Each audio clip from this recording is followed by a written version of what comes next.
ఇలా ఏ ముఖ్యమంత్రి అయినా కూడా ప్రజల కళ్ళలో ఆనందం చూడాలనుకుంటాడు.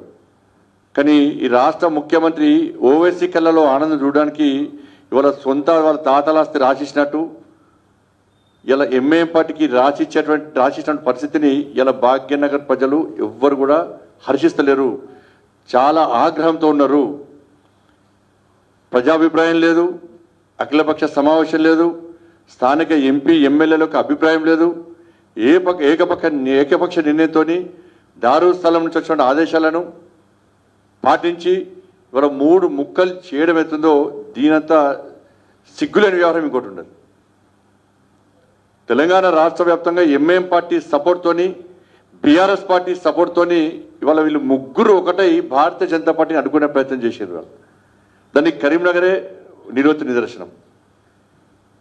కానీ ఈ 3 ముక్కలు ఎందుకు చేసిండో ఇప్పటికీ రాష్ట్ర ముఖ్యమంత్రి ఇప్పుడు కూడా చెప్తలేడు.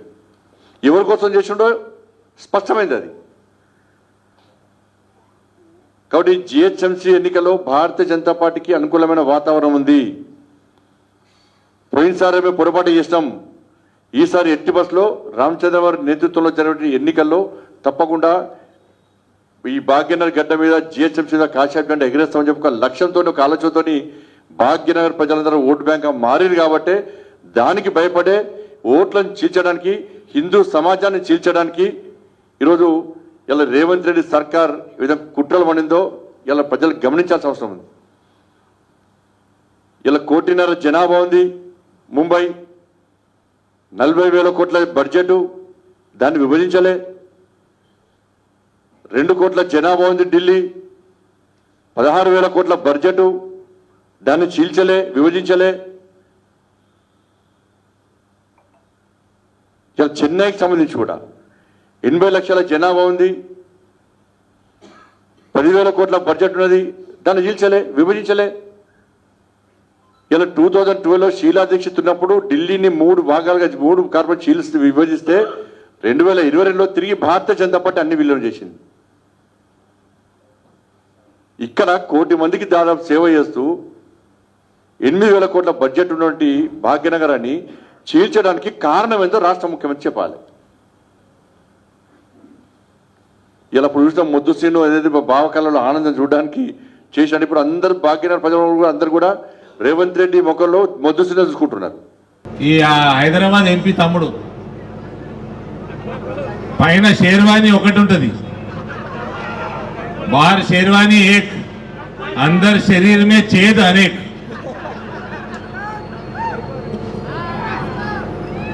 ఎట్లయినా మొహమ్మద్ పైల్వాన్ అనేటోడు ఒడిచిండు చూడు సార్,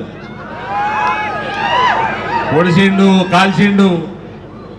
మళ్ళా అన్ని తీసుకుపోయి కేర్ హాస్పిటల్లో పడేస్తే ఓ 10-12 మంది డాక్టర్ల టీము అందరు హిందువులే, అని కాపాడింది అందరు హిందువులే. మళ్ళా అందులోకి లేని ఒక్క డాక్టర్ కూడా వీని స్పీచ్ యాదకొచ్చుంటే, ఈయన స్పీచ్ యాదకొచ్చి ఉంటే ఆడు ఒక్క డాక్టర్ కూడా చేతెత్తేస్తే ఆడు టేబుల్ మీదే మీకు టేబుల్ మీద వీకాడు. ఇక ఆడొచ్చి మాట్లాడతాడు నా దగ్గర. ఏమంటాడు? రెడ్డి అయినా, వెలమైనా, కాపైనా, రావైనా అందరూ విషపు పాములే అంటున్నాడు. ఇక మనకు సిగ్గురాదా? కాంగ్రెస్ ఓటు వేస్తుడు ఓడే, సిగ్గుశనం లేదు, సిగ్గుమానం ఉండదు కదా మనకు కూడా. ఈ కాంగ్రెస్కి బీఆర్ఎస్ కోటే నీకు అంటే మీరందరూ అడగవచ్చు, బీజేపీ పెరుగుతలేదు కదా అని. నా దగ్గర పెరుగుతుంది, నా దగ్గర పెరుగుతున్నది. నా దగ్గర ఎట్లా పెరుగుతున్నది కట్ పేస్ట్ చేసుకోవాలి అంతే. కట్ పేస్ట్ చేసుకోవాలి. ఇందూరులో ఎట్లా పెరుగుతున్నది, వేరే దగ్గర ఎందుకు పెరుగుతలేదు, అవి చేసుకోవాలి. నేను ఏం చేసినా అవతల కాంగ్రెస్ ఓని బలం ఏమున్నది అది బేరీజు చేసుకున్నా. బీఆర్ఎస్ వాడు ఉన్నప్పుడు వాని బలం ఏంది అది కూడా అనలైజ్ చేసుకోవాలి.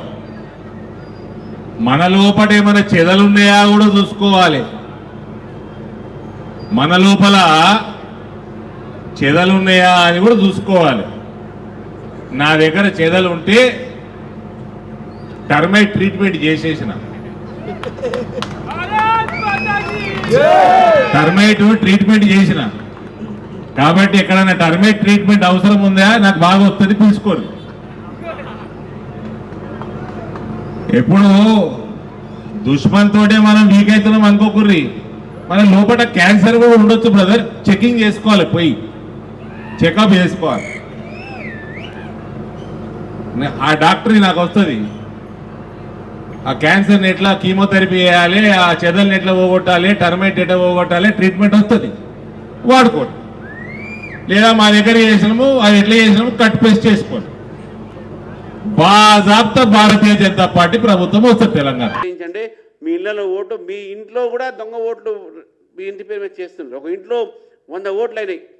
మన నిర్మల్లో చూశాను, ఒక ఇంట్లో 66 ఓట్లు రిజిస్టర్ అయినాయి. ఆ ఇంటి ఓనర్కి తెలియదు ఆ ఇంట్లో అన్ని ఓట్లు ఉన్నాయని. కాబట్టి ఓటర్ లిస్టులు మార్చి, దొంగ ఓట్లు వేయించి, మైనార్టీ ఓట్లు పెంచి, భారతీయ జనతా పార్టీ రానియకుండా మీ అందరు కలిసి ఈరోజు భారతీయ జనతా పార్టీ దెబ్బతీసే ప్రయత్నం చేశారు. అయినా కూడా భారతీయ జనతా పార్టీ ఈరోజు మాకు ఉన్నటువంటి ఒక తీర్పు ఏదైతే ఇచ్చారో, తెలంగాణ ప్రజలకు మరొక్కసారి వారిని నమస్కరిస్తూ ధన్యవాదాలు తెలుపుతూ శీర్ష వహించి వారికి ధన్యవాదాలు చెప్తా ఉన్నాను. ముఖ్యంగా కరీంనగర్, నారాయణపేట్, అదేవిధంగా మన ఏదైతే బైసా ఉందో దాంట్లో మేము వారికి కూడా తెలుసు. గతంలో మాకు కేవలం 2 మున్సిపాలిటీస్ మాత్రమే ఉండే, ఒకటి అమ్మంగల్, ఒకటి నారాయణపేట. అమ్మంగల్ కూడా చాలా నేరోలో పోయింది. అక్కడ కూడా ఈ సంబంధంతోనే అక్కడ మేము ఫామ్ చేయలేకపోయినాం. భారతీయ జనతా పార్టీ అమ్మంగల్లో కూడా లేకుంటే మంచి మా చైర్మన్ ఉండేది. ఇప్పుడు నారాయణపేట మేము కాపాడుకున్నాం, బైసా మేము కైవసం చేసుకున్నాం, కరీంనగర్ ఫస్ట్ మేయర్ని తెలంగాణలో మేము తీసుకొచ్చినాం.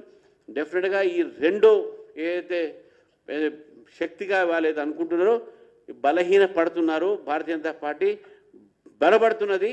ఇదే బలం మేము ముందు తీసుకుపోతాం. రేపంతా కూడా తెలంగాణలో కూడా మళ్ళీ దీని మీద రేపు సమీక్ష ఉంటుంది.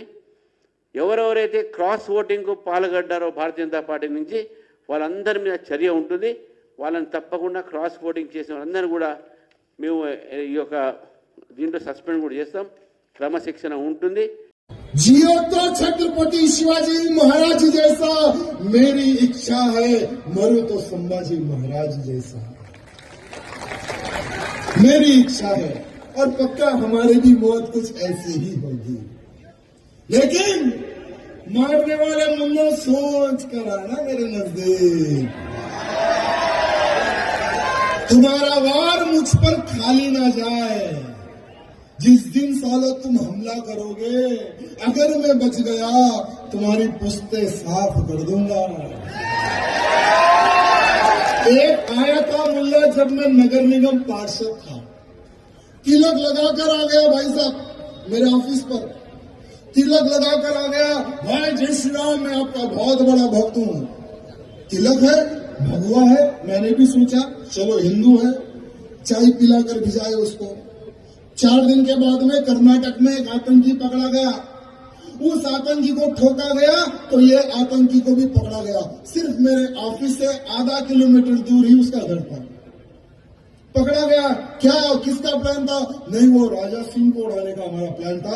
2 आतंकी जब मैं नगर निगम पार्षद था तब पकड़े गए. कंटिन्यू तब से अभी तक मैं उनका जीजा होना तो बहुत प्यार करता हूं. मुझ पर बहुत प्यार मेरे सालों का रहता है. जैसे ओल्ड सिटी में मेरे 2 बड़े साले, पता है आपको? एक असदुद्दीन ओवैसी, दूसरा फखरुद्दीन ओवैसी.